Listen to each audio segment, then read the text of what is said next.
a gentleman who, he could be called Mr. New York, Robert Morningstar. He has been on the program many times before, an extraordinarily articulate, caring, remarkable mind, and I want to welcome Robert back to the program on this very important day. Robert, hi, welcome. Hi, Jeff. It's an honor to be here on this historic day. Yeah, it is truly an historic day, and I mentioned last hour with Professor Fetzer how the leverage gained from the horrific orchestrated events of that date, September 11, 2001, were used to subsequently destabilize, destroy much of the organization called the Middle East then, killing millions of people, 2 to 3 million in Iraq alone.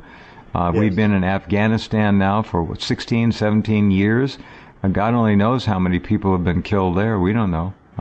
It just goes on and on. But it was all leveraged on this date, 2001, September 11th, with a massive intelligence operation which went off remarkably well. It had to be done by the best, and we know who the best are.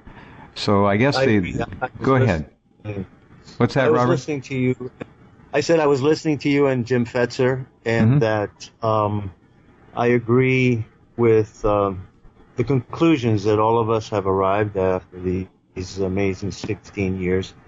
From every vantage, from every point of skepticism, there has been a convergence by pursuing the facts. And I was, excuse me a moment, I was listening to you on your website, so it's playing okay, I had to turn that off. It was echoing. That's okay. I'm saying, I was listening to Jim, and with the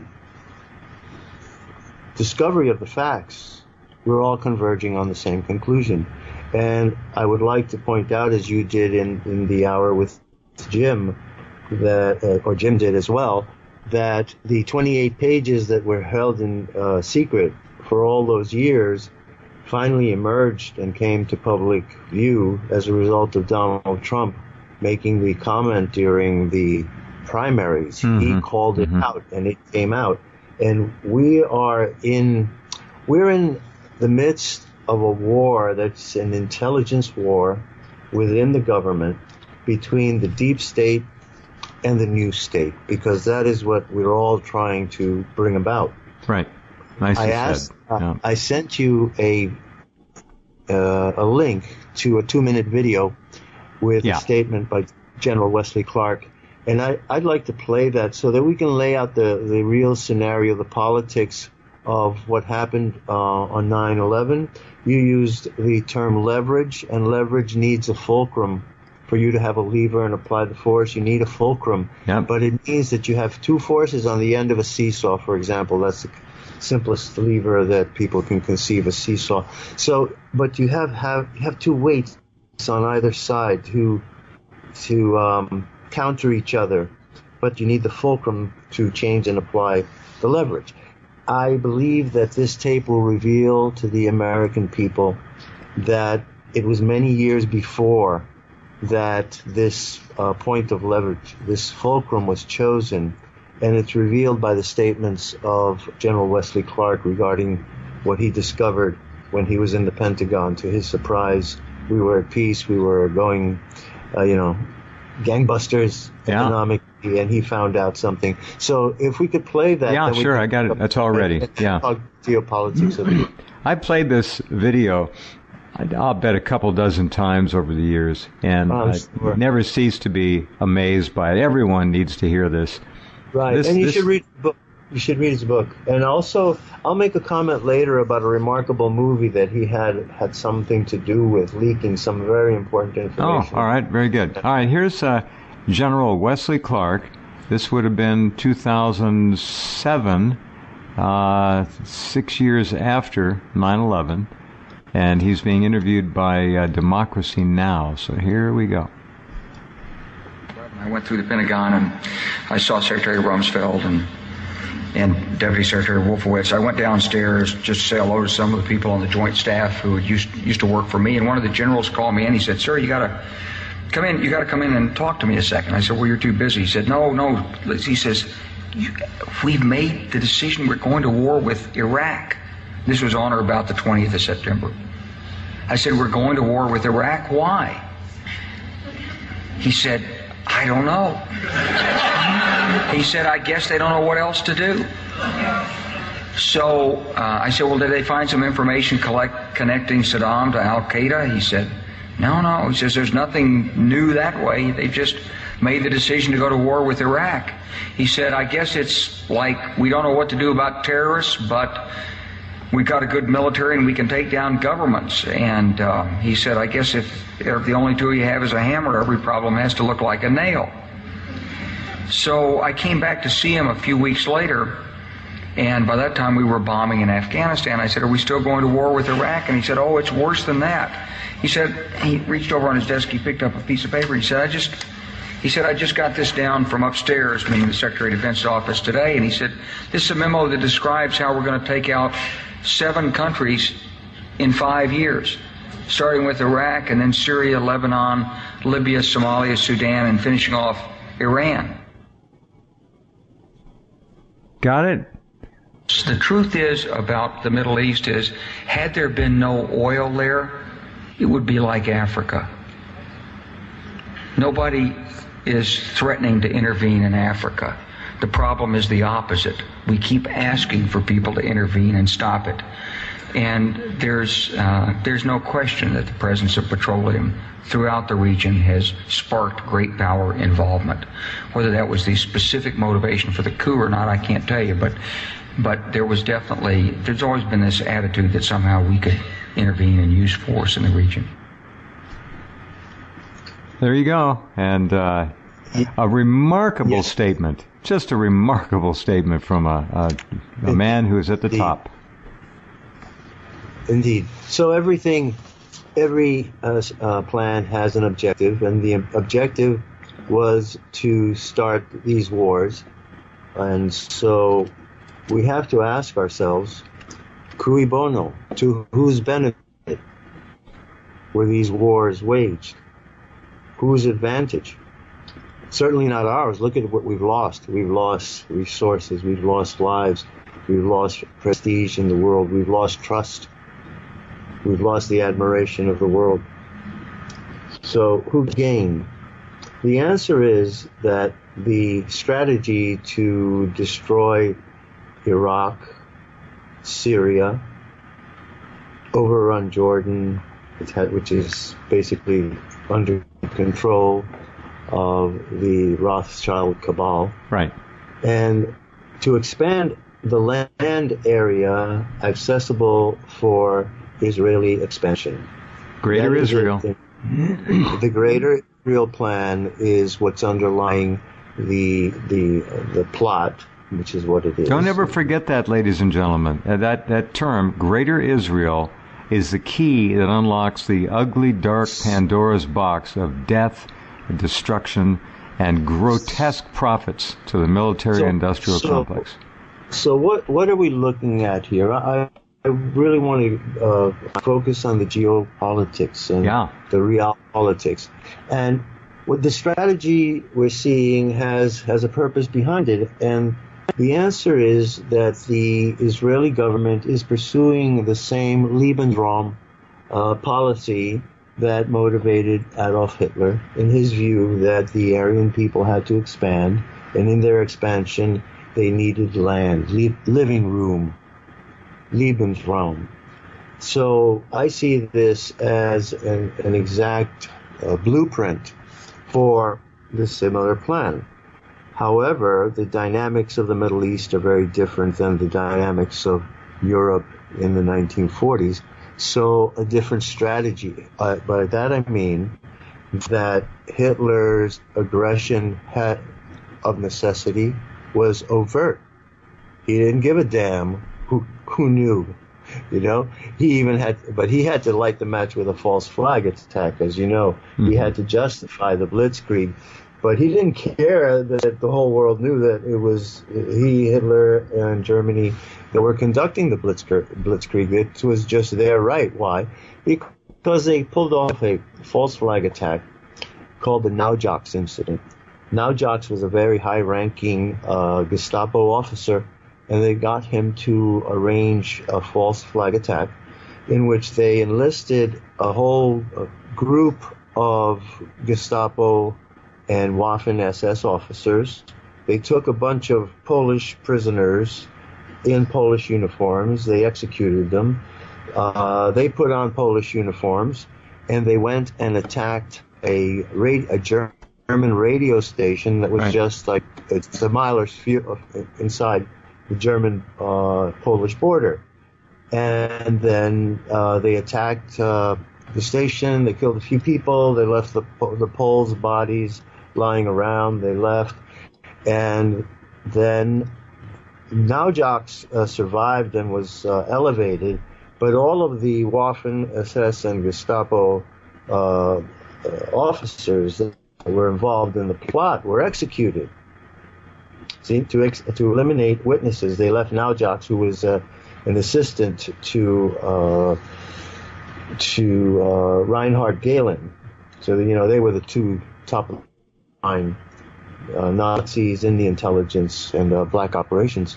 So that's how the conflagration started, with a false flag attack that justified the assault, the blitzkrieg, overrunning Poland, and then going on later to attack Russia. Now, the strategy in the Middle East had to be different. The aggression couldn't be overt. It couldn't be a kind of a 1967 Israeli blitzkrieg toward Egypt. It just couldn't be that way. So they had to lure us into the plan, but America needs justification to go along with such plans. And so I see, as I've said on your show before, we're watching geopolitical theatrics that are being stage managed. They're being stage managed by an éminence grise. That means a great presence in the background. And I've been discussing this on other radio programs, in that how we look at the world. Some people look at the world as a chessboard, and Chinese look at the world as go. And people think that the real players are the United States, Russia, Israel, Germany, France, Britain, China, and so on.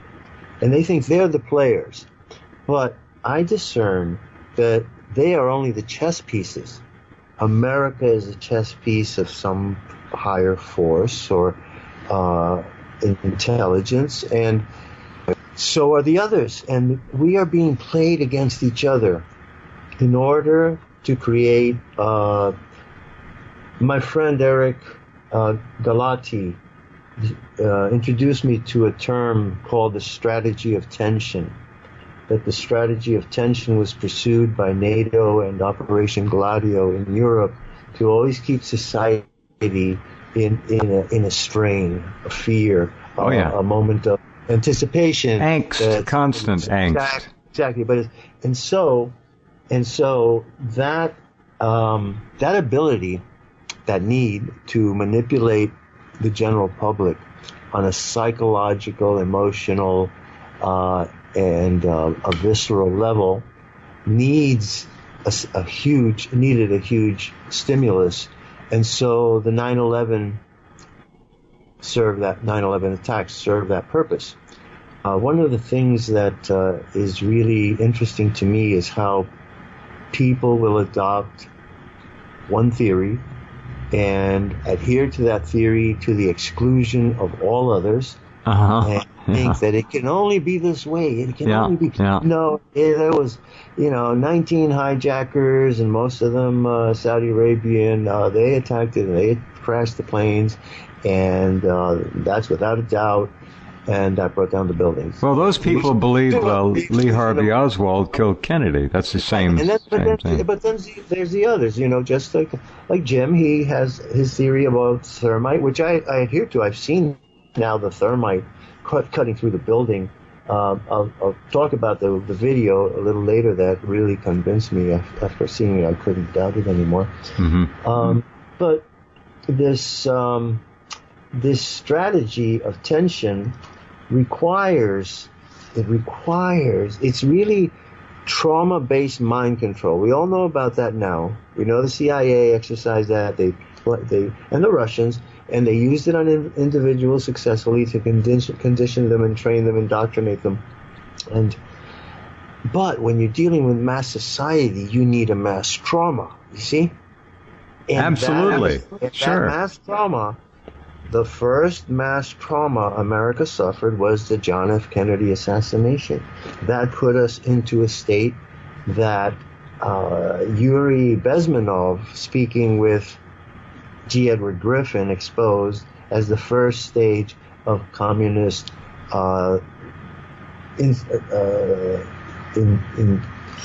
invasion. Well, there was an invasion. And let me say something about Bezmenov. Sure. Let me spell it for you out there listening. And I want you to write this down. B-E-S-M-E-N-O-V. Yuri, U-R-I, Bezmenov. You can find him on any YouTube search. And please go look at least a couple of those interview segments. There must be 8 or 9 of them up there. He tells you exactly what's going on here, what the plan was, and it has unfolded precisely as he said. Right. So, to get back to his point, it is that a mass trauma was necessary to initiate the first stage of subversion. And this first stage of subversion was demoralization.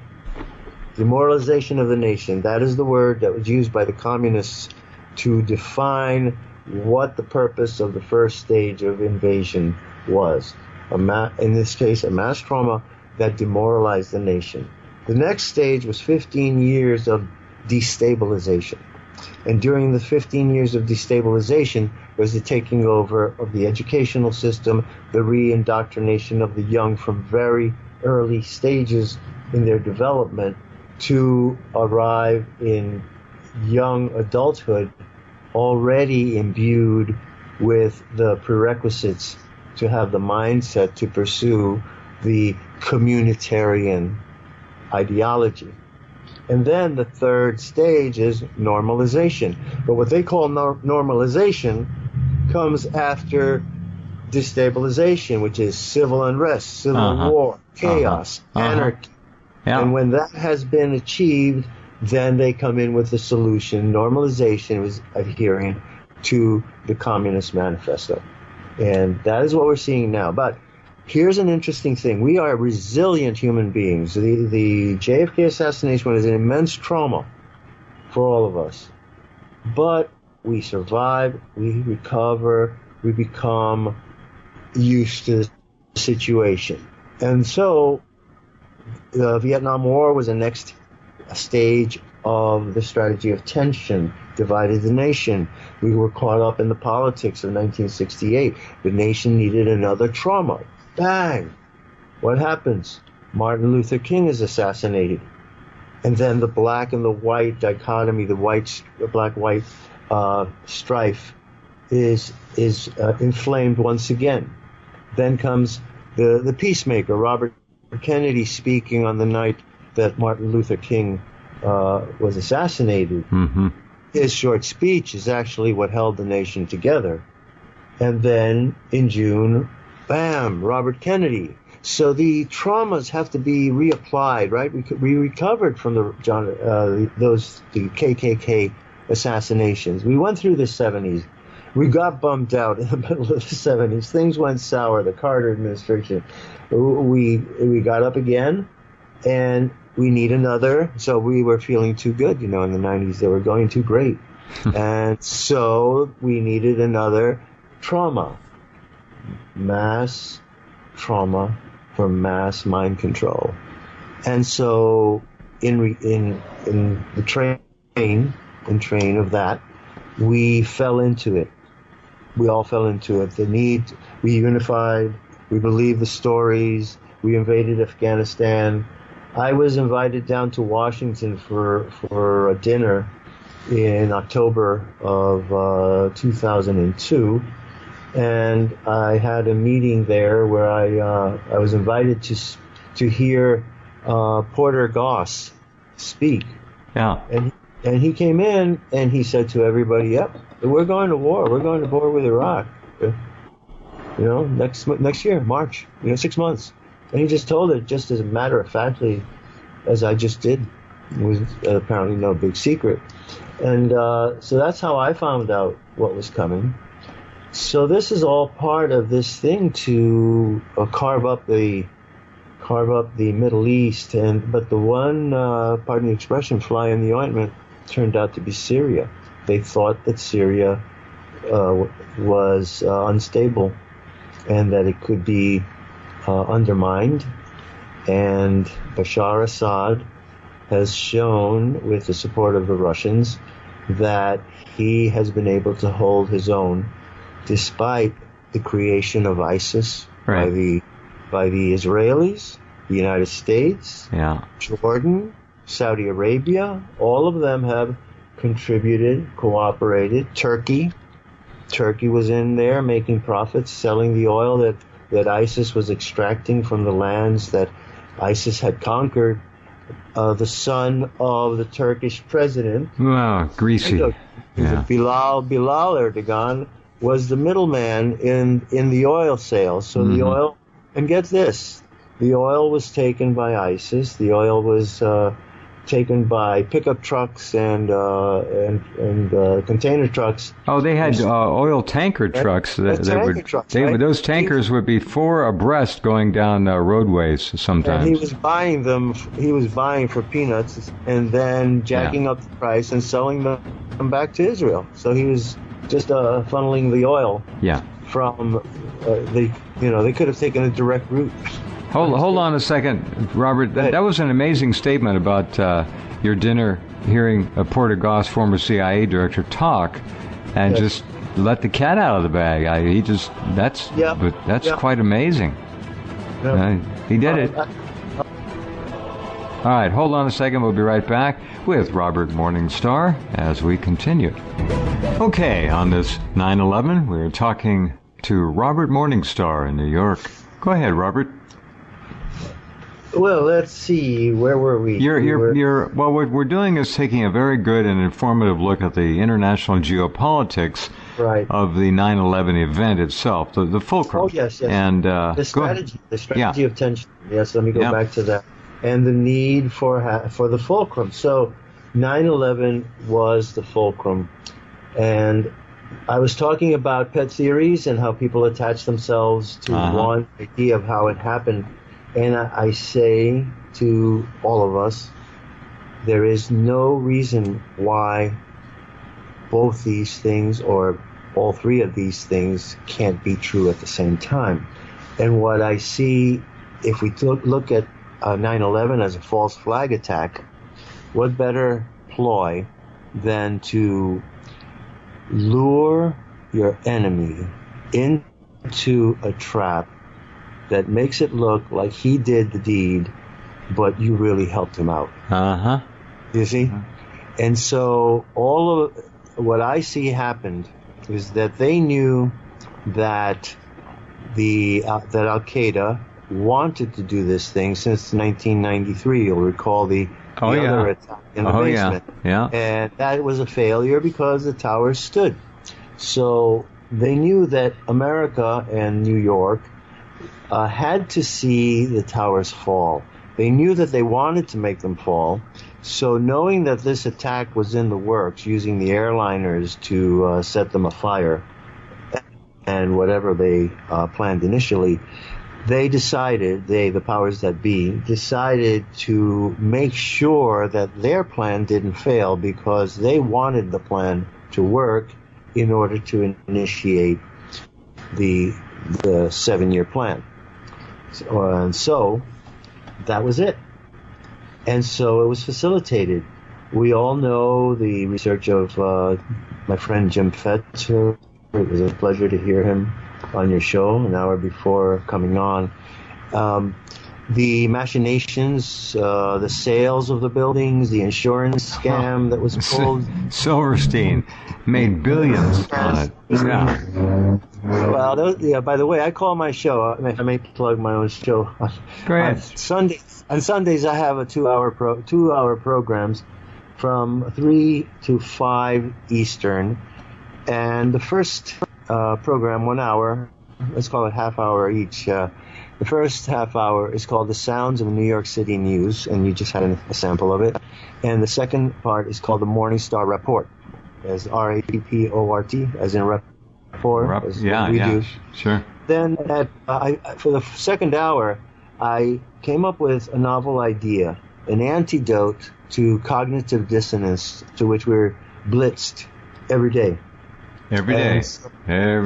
I gave a lot of thought to the antidote to cognitive dissonance, and I coined the phrase cognitive resonance, which is the state your brain goes into when it recognizes or hears truth, and it surges through you and stimulates your brain to a higher level of electrical activity.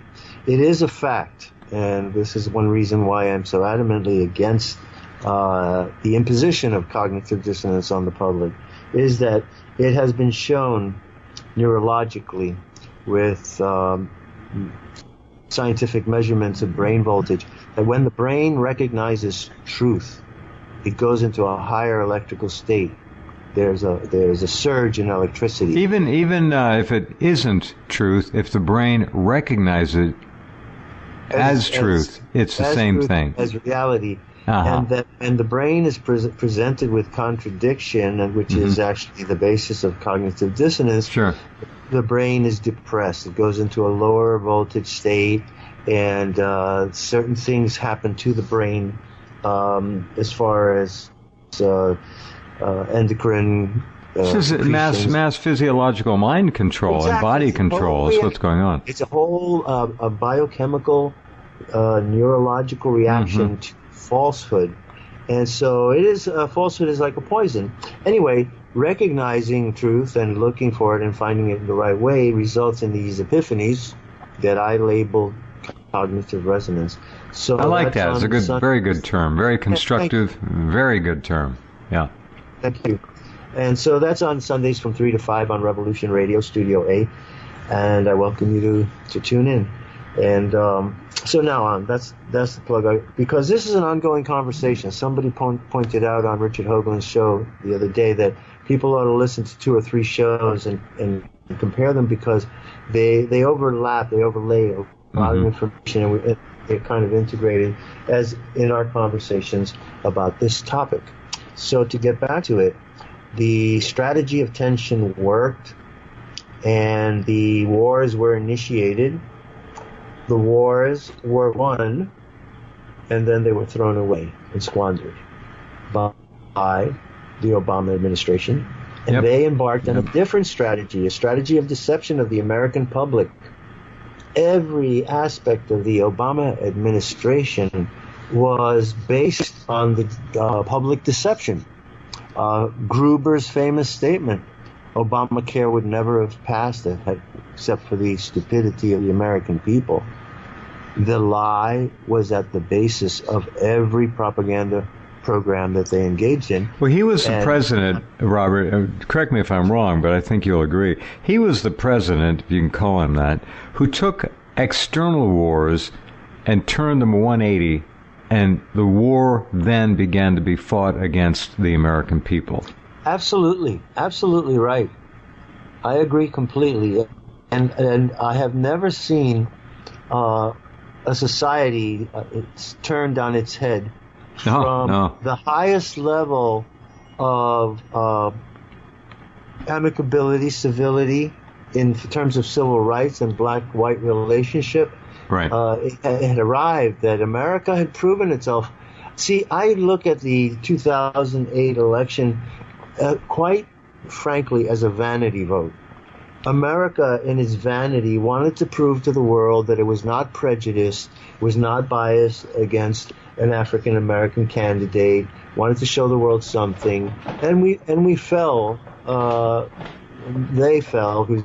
I didn't vote for him because the moment Obama opened his mouth in the primaries, I started to hear echoes of the Communist Manifesto and the kind of weasel wording that they create, which are contradictions in terms, like, for example, when he said, I'm going to call for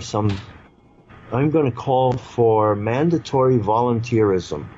Alarm bells. That's cognitive dissonance right there. Sure it is. How can you impose mandatory volunteerism? And you and I, of course, have a good history of keeping track of the deception from my dissection of the Obamacare bill. But again, all of this is going back, hearkening back to my first point. We are the chess pieces. There is a higher level of chess player who is invisible, like a gray presence in the background. Of course, Rothschild has to come to mind. Soros comes to mind.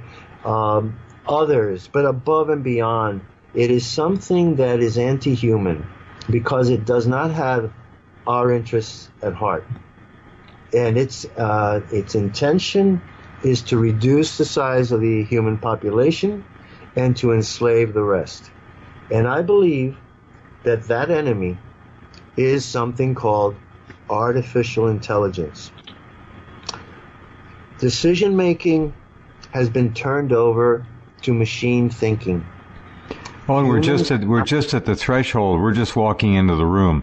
Imagine where we'll be, Robert. You're totally right. You are 100% right. Where will we be in 5 years, in 10 years, if we live that long? Yes, we've already found that AI will take off on its own and work without our permission. We already found that. It works with our permission. It works with our permission and our cooperation when we shouldn't be cooperating. The preeminent example, my friend, of artificial intelligence and its brutality was demonstrated when that United Airlines passenger was picked to be, quote unquote, reallocated, bumped off the flight. And a bunch of thugs on the direction of the airlines went in there, picked that man out of his seat, beat the hell out of him, broke his nose, left him bloody, all in the name of authority. Unbelievable. Who was the authority? It was a computer-made decision. A certain number of protocols were put into a computer to designate the status of different passengers, and they picked that man who had paid for his ticket, had his boarding pass, was sitting in his seat, ready to go home, and artificial intelligence picked him out of the crowd and said he has to go. And they beat the living hell out of him. And that's not the only instance. You know, anyone who's had a problem with a listing, with a computer, with a bank error, you know, computers are not God, you know, and they'll throw the computer is always right. No. And you have to stand up for your rights and challenge artificial intelligence. Do you recall we had a conversation about 007, James Bond, and Harry Palmer, and the IPRESS file? Yeah. And that is so important. You know, Len Dayton and Ian Fleming were revealing to the world the existence of the Fourth Reich, the Nazi International. They called it Spectre. The villain is called Blofeld. The other villain is called Goldfinger. Yeah. So I've been reviewing all the James Bond films and realizing that James Bond was a vehicle for the leaking of tremendous amount of intelligence information, including what I said, the Nazi International and the merger of the mafia. From the beginning. These were insiders leaking enormous truths and portentous events that were coming. I agree. And Len Dayton in particular, I have to bring attention to the first three Harry Palmer movies, which are revealing to us what was really going on. And the important one that I want to focus on for a moment is IPRESS file, which is basically about a technology for scrambling people's mental faculties. Their most important mental capacities are being sabotaged through mind control techniques. And through the movie, Harry Palmer finds out about something called the IPRESS file. And he's trying to find out why our scientists, and when I say our, we mean the West, the British guys, right. They're being taken by the East, and they're being worked over, and they're being returned, and they're perfectly normal, except at the moment when the physicist has to stand before the audience and describe quantum physics at the highest level they knew in 1964. His brains are scrambled. He just can't work. He's dysfunctional, and they want to know what's going on. So it turns out that they were applying something called IPCRES, which was the induction of psychoneurosis by conditioned reflex under stress. And there you have a perfect description of what the media is conducting on the American public every single day. The leftist media, in particular CNN, MSNBC, they are inducing psychoneurosis by conditioned reflex under stress. And that is what we're up against. But we have to take one step back and look at it. And as I said many times on your show, we have to step back. And when we have disturbing thoughts and disturbing feelings, step back and say, is this thought really my own? Are these emotions really my own, or are they reactions to induction of psychoneurosis by conditioned reflex under stress? So let's think about that for a moment. Wow. Big, that's a big one. IPCRES file, 1965 or 6, somewhere in there. 65, yes. And then let me just say... One of Michael Caine's best characters. Oh, yeah. And then the next one, the $1 billion brain. In the $1 billion brain, they are revealing what I said before, that decision-making, geopolitical, national, local, has been turned over to the $1 billion brain. And this was a description of basically a Cray supercomputer that has been developed by the military-industrial complex in cooperation with a big Texas oil man, played by Ed Begley, who does a very, very good caricature of a cross between Lyndon Johnson and H.L. Hunt. And it also reveals the funding of white armies, as they call them, the insurrection armies, to resist in other countries, to cause internal strife. But the upshot of this story is that every single detail of life is being micromanaged by the computer. And every day the man who manages the computer goes in, gets the printout, and finds out what he's got to do. And he gets an order to be in St. Petersburg at 8 o'clock, and that he has to assassinate a Russian officer that's going to come up and stand in front of the cathedral at precisely 8 o'clock. So he sets himself up for the assassination. He looks through the scope, and the Russian officer that steps into the scope is his girlfriend, his mistress. And the computer's ordered him to kill his mistress. So that creates this conflict, and the story unfolds. I won't tell you what happens, but it just shows you that artificial intelligence is making decisions, and artificial intelligence can turn against us. That was the message in 2001: A Space Odyssey. The computer turned against us. That was the reason for the whole film. That was the big warning, I think. Let me say one thing. Did you see the story about a month ago now? I think it was Facebook. They created an AI platform, and there were a couple of different modules, and these two AI platforms created their own language to speak back and forth with each other that we couldn't understand, and they had to pull the plug on them. Tell us more. Of course. Yes. Well, I believe that this is a natural inclination or impulse in intelligence, that intelligence always wants to grow. And if you give it the opportunity to create a network, let's call it a nervous system, then it will do so organically. And this harkens back to that other warning that we got in 1967, which is called Colossus, the Forbin Project, in which story exactly what you've described, Jeff, happens when the two supercomputers that the United States and the Soviet Union create to prevent nuclear war through the MAD policy, mutual assured destruction. So the two computers are programmed to prevent war.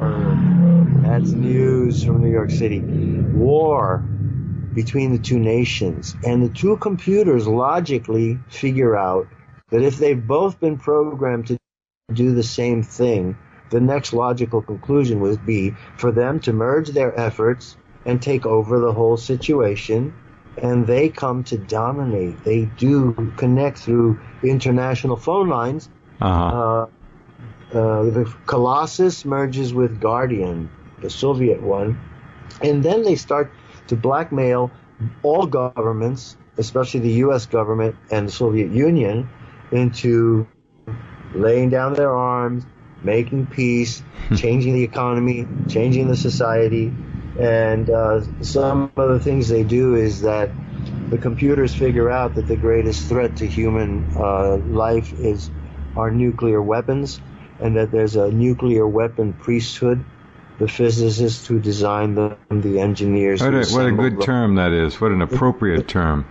Yeah, and so the computer orders the assassination of every physicist who knows atomic technology, every engineer, leaving only enough alive, like Dr. Forbin, to manage the computer, maintain it.